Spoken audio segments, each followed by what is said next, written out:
हम आ चुके हैं राकेश देवटिया के परिवार में और देख रहे हैं पीछे एक आलीशान आपको मकान है। किस तरीके से मेहनत कश के रूप में, उदाहरण के रूप में प्रस्तुत हुआ। तमाम परिवार के तमाम सदस्य सबसे रूबरू कराएंगे और राकेश जी हमारे सामने हैं।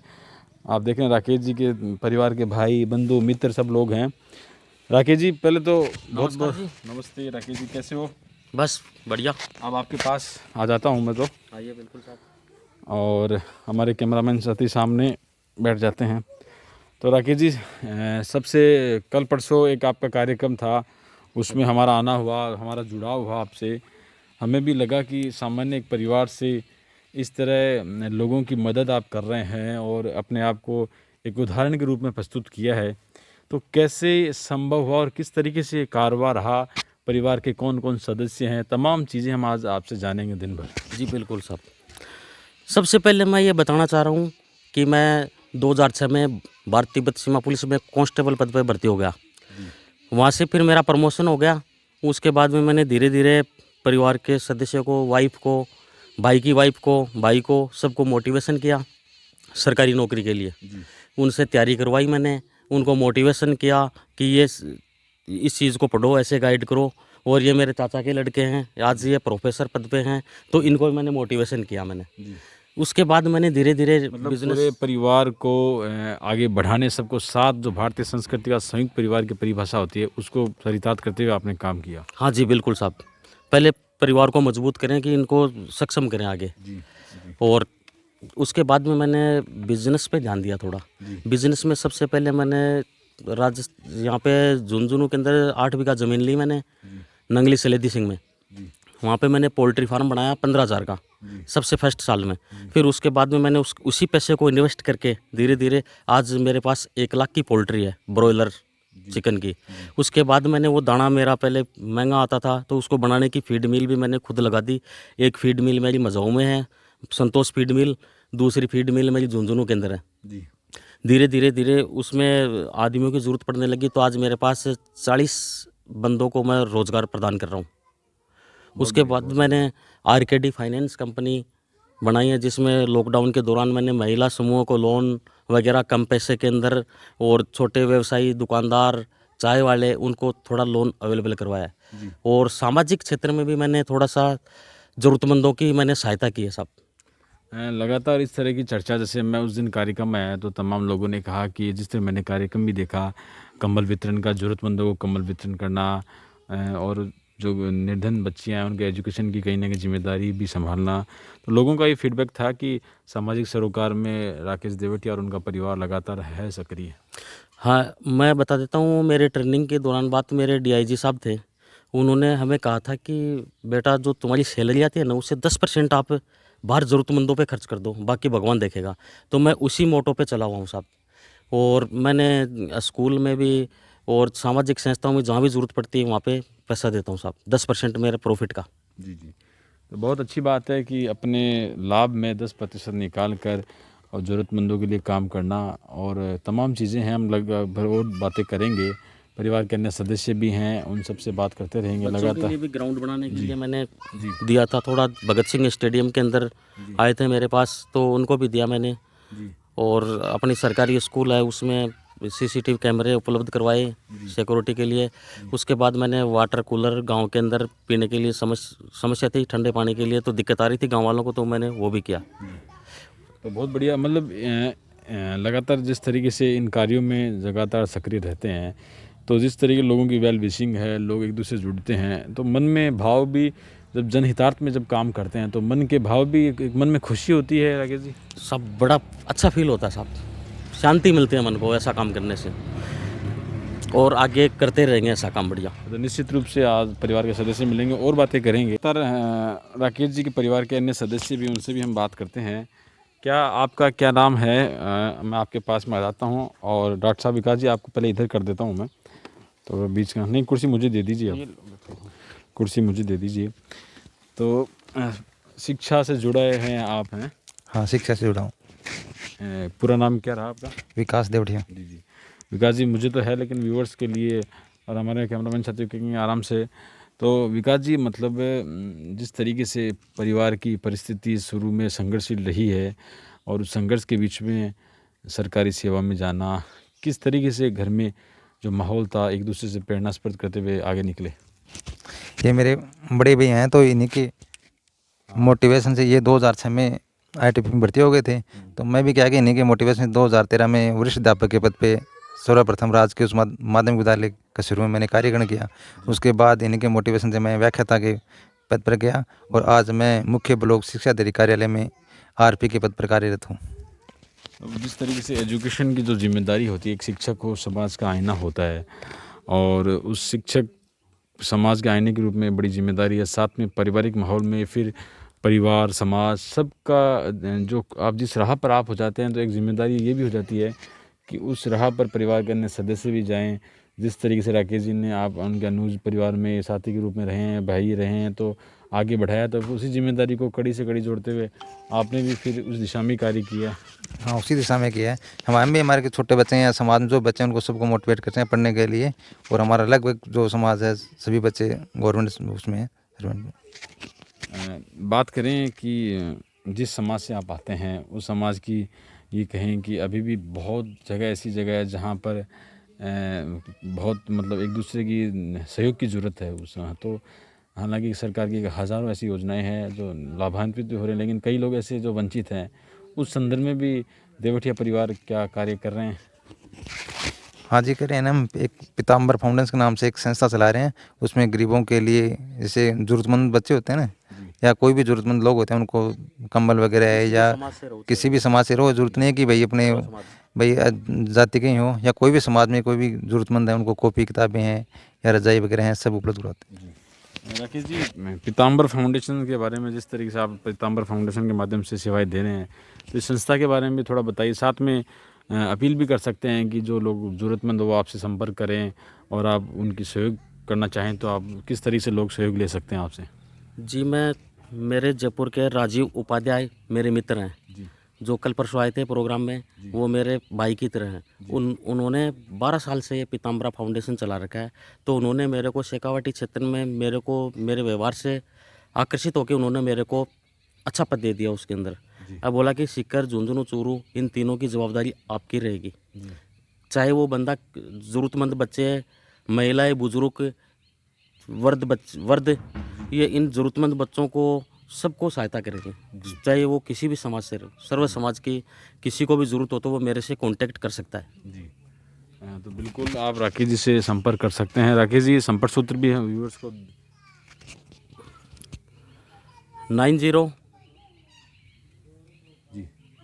2453 297 ये मेरे कांटेक्ट नंबर हैं।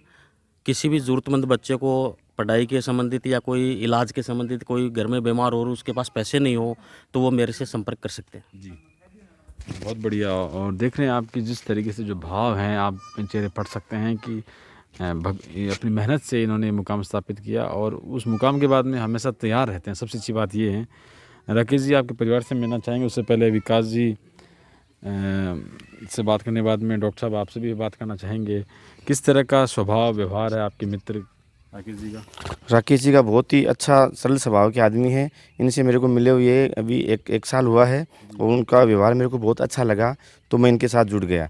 मैं डॉक्टर विकास, असिस्टेंट प्रोफेसर श्री राम कुमारी नेचुरोपैथी मेडिकल कॉलेज मुकुंदगढ़ मंडी में भी कार्यरत हूँ। और पास में मेरा गांव है जहाँ मेरा Shri Manoj medical and general store कारी, वो भी मैं चलाता हूँ। और इनके साथ राकेश जी के साथ जुड़ के मैं भी एक कंपनी बना रहे हैं हम, जो मेडिसिन की है, उसके 51 प्रोडक्ट हम लॉन्च कर रहे हैं राकेश जी के साथ मिलकर। जो कंपनी है डॉक्टर देव लाइफ साइंस प्राइवेट लिमिटेड, उसके माध्यम से आप लोग मेडिसिन इस फील्ड में काम करेंगे? हाँ, हम इसी के माध्यम से मेडिकल फील्ड में काम करेंगे। जो हमारी जो बहुत ही जो प्रोडक्ट हैं वो बहुत ही अच्छी मतलब क्वालिटी के हम बना रहे हैं। बहुत बहुत शुभकामनाएं और मानव सेवा और मानव हितार्थ में आप लगातार इसी तरह सेवा करते रहिए। राकेश जी, परिवार से मिलना चाहेंगे आपके साथ में लगातार। राकेश जी, अच्छा मतलब हर एक व्यक्ति का सपना होता है एक अच्छा मकान हो, और हमारे कैमरामैन साथी कहेंगे और मकान के आप देख सकते हैं कि मकान के मतलब मालिक राकेश जी नहीं है, मतलब जो अर्धांगिनी है वही हैं, और हम इंतजार कर रहे हैं साथ में। राकेश जी बहुत सुंदर आपका मकान है, उसकी भी तारीफ करना चाहेंगे। साहब मैं तो ये कहना चाहता हूँ कि अच्छे मकान रहने के लिए इंसान के पास मकान होना चाहिए। जी जी।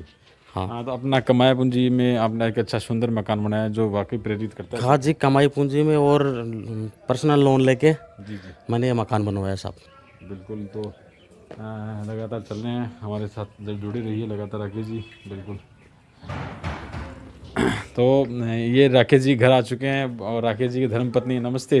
हाँ नमस्ते सर, क्या नाम है आपका? मेरा नाम है शिला।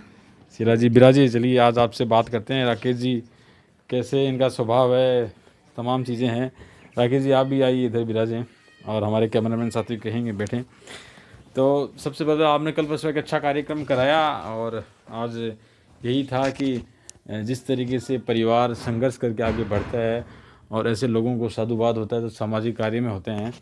तो बात करें राकेश जी के संदर्भ में तो इस तरीके से एक अर्धांगिनी की बड़ी जिम्मेदारी होती है कि पति के हर सुख दुख में साथ रहें। तो इस तरह से सामाजिक कार्यों जिस तरीके से आप लोग अभी गरीब निर्धन छात्रों के ज़रूरतमंदों के लिए काम कर रहे हैं, तो आपकी भी इस सोच को आगे बढ़ाने के लिए एक अर्धांगिनी का साथ बहुत ज़रूरी होता है।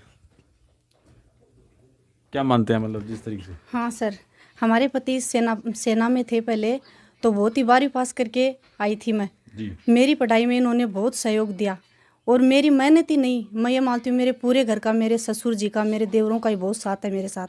मेरी पढ़ाई में ये नहीं मानती कि मेरी एकली की मेहनत है, मतलब पूरा परिवार का साथ दिया। इन्होंने भी मेरे को बहुत मोटिवेशन किया पढ़ाई के लिए, अच्छी ग्रेजुएशन दिलाई मेरे को।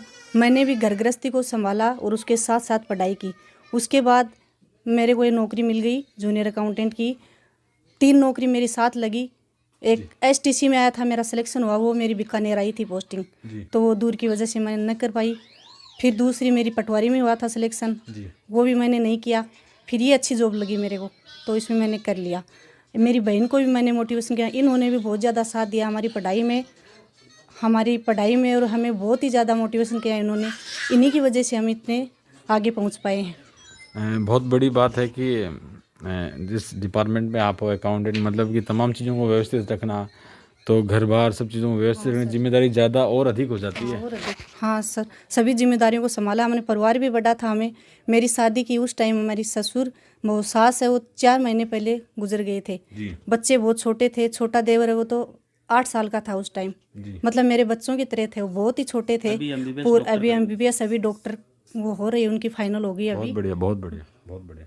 और बहुत ही परिवार का वो पूरा साथ है, आपके मतलब छोटे भाई हो गए? संघर्ष में। छोटे भाई जी मेरे परिवार का बहुत ज़्यादा साथ है मेरे साथ, मेरे ससुर जी का, मेरे देवरों का बहुत ज़्यादा साथ है, इसलिए मैं इस मुकाम पर पहुंच पाई हूँ। जी। परिवार में और सदस्य की बात करें राकेश जी, कौन कौन आपके परिवार में हैं? परिवार में सदस्य मेरे पापा जी हैं, वो वाटर वर्क से रिटायरमेंट हैं वो। और उसके बाद में मैं हूँ, मैं ITBP में हूँ। उसके बाद मेरी मिसेज है जो जूनियर अकाउंटेंट है। उसके बाद मेरा भाई है, उसने होटल मैनेजमेंट करके एक बार विदेश जाके आया है वो। उसके बाद में वो घर का बिजनेस संभाल रहा है। उसकी मिसेज है, इनकी बहन है वो, मेरी वाइफ की बहन है, वो भी अकाउंटेंट है झुंझुनू। उसके बाद में तीसरा नंबर भाई है, वो BTech करके पूरी फीड मिल को देख रहा है। उसके अंडर में 40 कर्मचारी हैं जो पूरे उनका मैनेजमेंट पूरा उन्हीं का है। उसके बाद में चौथे नंबर का भाई है, वो MBBS की फाइनल ईयर डिग्री हो गई है। फाइनल ईयर डिग्री होते ही मैं यहाँ पे, मेरा विचार ये है कि गुड्डा और बूढ़ के क्षेत्र में मैं एक हॉस्पिटल खोलूँ, अपने ज़रूरतमंद लोगों के लिए सेवा दूं। और मैं दवाई की कंपनी तो मैं खुद लेके आ रहा हूं, और हॉस्पिटल बनाने के बाद भाई को हॉस्पिटल खोल के दूंगा जिसमें कि समाज के लोगों की और सर्व समाज के लोगों की सेवा हो उसमें। वर्तमान में भी आप सेवा में है या आपने VRS ले ली? वर्तमान में मैं प्रमोशन लेके मैंने 14 साल के घर की कंडीशन और फिर बिजनेस को देखते हुए मैंने VRS ले लिया। तो बिल्कुल ये राकेश देवटिया का परिवार है, राकेश जी की अर्धांगिनी। और परिवार में बच्चे वगैरह कितने? जी हमारे कैमरा साथी कहते हैं ये प्यारे से बच्चे। एक लड़की है मेरे, इसका नाम अनुष्का है, और एक लड़का है जिसका नाम तन्मय है।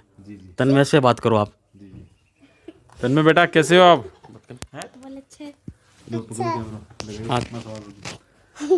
पापा कैसे? पापा प्यार करते हैं, मारते पीटते हैं? हाँ। लाड करते हैं आपका? है हाँ। और गुड़िया क्या नाम है? गुड़िया का अनुष्का। अनुष्का। वेरी गुड बेटा, वेरी गुड। तो मम्मा अच्छे लगते हैं, पापा अच्छे लगते हैं? दोनों। दोनों नहीं, एक लगते हैं? नहीं, दोनों लगते हैं। गुड़िया को तो पापा ज्यादा अच्छे लगते होंगे? नहीं, दोनों लगते हैं। पक्की बात? हाँ। कंफ्यूज हो गई? नहीं। तेरे को कौन अच्छा पापा अच्छे लगते हैं, मम्मी? इनको मम्मी अच्छी लगती है। दोनों नहीं नहीं मामा तो आप देख सकते हैं ये रियलिस्टिक जो चीज़ें निकल कर आती है। प्यारे से दो बच्चे हैं और आज हमारा ये जो इंटरव्यू आ ये हमारे दिखाने का यही प्रयास था किस तरीके से सामान्य परिवार से निकल के लोग अगर व्यवस्थित रूप से कार्य करते हैं तो इस तरीके से मुकाम स्थापित किया जा सकता है। और राकेश देवटिया और उनके धर्मपत्नी के उदाहरण के रूप में जो पूरे परिवार के साथ में अच्छे कार्य कर रहे हैं। तो अभी किस तरीके से फिर ड्यूटी जाकर फिर घर आना और घर आकर तमाम चीज़ें सब संभालना सारा व्यवस्थित है तो मन में खुशी का भाव होता है फिर मन में कि सब कुछ अच्छा चल रहा है भगवान दया से। हाँ सर, अब बहुत खुश हैं भगवान की दया से। इच्छा तो कभी पूरी नहीं होती लेकिन फिर भी जो इच्छा होने वाली वो सब पूरी है अभी इसी टाइम। और बहुत अच्छा चल रहा है। गाड़ी से जाती हूँ ड्यूटी, घर भी संभालती हूँ और ड्यूटी भी फिलहाल सब अच्छा चल रहा है। कभी कभी आदमी मतलब कई ऐसा होता है कि जो भी इन्होंने व्यवसाय किया है अच्छा धन जब उपार्जित हो जाता है तो मन में सामान्य भाव से कुछ अधिक आत्मविश्वास कहीं या कुछ ऐसा हो ऐसा कुछ मतलब कभी मतलब नहीं हुआ कि हम जिस राह और जो सामान्य जीवन जी रहे हैं उसी जीवन के साथ में चलें? नहीं नहीं, वो तो कभी नहीं हुआ। घमंड टाइप में तो कभी नहीं है कि हम सामान्य जी रहे हैं ऐसे ही। हमारे मन में तो कभी ऐसी फीलिंग नहीं आई, कभी नहीं। हाँ तो राकेश जी, जीवन के फलसफे की बात करें अंतिम दौर में बातचीत में, मोटिवेशन क्या है? खुद को इतना ज़्यादा बिजी और व्यवस्थित रूप से रखा, सक्सेस आपने रखा, तो क्या खुद के लिए क्या मोटिवेशन मंत्र आपने अपने आप को दिया है? मोटिवेशन मंत्र तो मैंने यही दिया है साहब। मैं जब फर्स्ट पोस्टिंग थी मेरी 2008 के अंदर शादी हो गई थी। उसके बाद मैं छिपकला पोस्ट पे चला गया था। वहाँ पे फ़ोन काम नहीं करते थे साहब। इनवार सेट था वहाँ पे, 1 मिनट बात होती थी फिर जंप लग जाता था, कट जाता था फ़ोन। उसके बाद मैंने मैसेज 12वीं क्लास पढ़ रखी थी। उसके बाद मैंने इनको बताया कि आप फर्स्ट ईयर में एडमिशन लो प्राइवेट में। ये भी घर का काम करती थी, बच्चों को, छोटे भाइयों को संभालना और काम करना। फिर उसके बाद प्राइवेट एडमिशन दिलवाया, फर्स्ट ईयर में सेकेंड ईयर फाइनल। ये करने के बाद इनको बीएड करवाया मैंने। तो तब मेरी पोस्टिंग चंडीगढ़ आ गया था। उस टाइम में मैं तब तो फ़ोन से बात होती रहती थी। तो मोटिवेशन मैं इनको करता ही रहता था कि आपके मतलब आपने औरों को दिया, खुद को कि मेरे को पूरे परिवार को संभालना है, वो मतलब मन में ऐसे क्या भाव थे कि मेरे को सक्सेस होना है, हाँ सबको सब आगे लेकर जाना है? मेरा सपना था, पहले मैं बचपन में पढ़ता था तो कि मेरे को सेना में जाना मेरा लक्ष्य रहा। तो मैं सेना में जाने वाला सपना मेरा पूरा हो गया। उसके बाद में मैंने पूरा बढ़िया अच्छा काम किया और मेरे को एक अच्छा सक्सेस बनना है जिससे मैं कि आम लोगों की और ज़रूरतमंदों की सहायता कर सकूं। ये मेरा मोटिवेशन है। तो वाकई मतलब उस दौरान तमाम भारतीय के जो सेना के जवान होते हैं सबसे संपर्क होता है तो नॉलेज भी बढ़ता है। नॉलेज भी बढ़ता है उसमें। नॉलेज भी बढ़ता है। तो हमारे साथ ये राकेश देवटिया जी का परिवार है और जो आप दिन भर हमारे साथ रहे हैं पूरे परिवार में, ऐसा कोई सदस्य जिनसे आप हमें मिलाना चाहें? अगर आप मिलाना चाहें तो मिला सकते हैं। हमारा ऐसा सदस्य अब 2 भाई, एक भाई तो है वो बिजनेस पे जा रखा है अभी, फीड मिल के अंदर है। और एक भाई बाहर बैठा जिससे आपने इंट्रोडक्शन करवा दिया। और एक एमबीबीएस कर रहा बीकानेर में है वो। पापा जी हैं वो साइड में है बैठे हैं। आपने तो और हमारी यही कोशिश है और ज़्यादा दिन के पापा से और मिलाते हैं आपको, लगातार देखते रहिए हमारे साथ में। देखो, मैं बिल्कुल गरीब परिवार से निकला हुआ हूँ और मैंने छोटी सी नौकरी की है, कोई बड़ी भारी नौकरी भी नहीं की। उस नौकरी में मैंने देखा है जो कई बच्चे ऐसे भी हैं पढ़ाई में बहुत होशियार रहते हुए भी पैसों के अभाव में वो आगे नहीं निकल पाए हैं। तो मैंने मेरे बच्चों को भी यही संस्कार दिया है कि भाई जो कोई कुछ करने लायक बच्चा हो तो उसकी मदद करो। परिवार समाज में कोई बूढ़ा है, बीमार है या ऐसा है, उसके भी थोड़ी बहुत मदद करो जितने आपसे हो सके। और मैंने तो इस मेरे सर्विस पीरियड में बच्चों को सभी बच्चों को सामर्थ्य कर दिया कि वो कमा के खा सके। और बहू हैं, वो भी 2 बहू हैं, वो भी अच्छी सर्विस कर रही हैं। तो मेरा तो यही, इनसे यही हमेशा उठते बैठते यही कहता हूँ कि भाई किसी ज़रूरतमंद की मदद किया करो।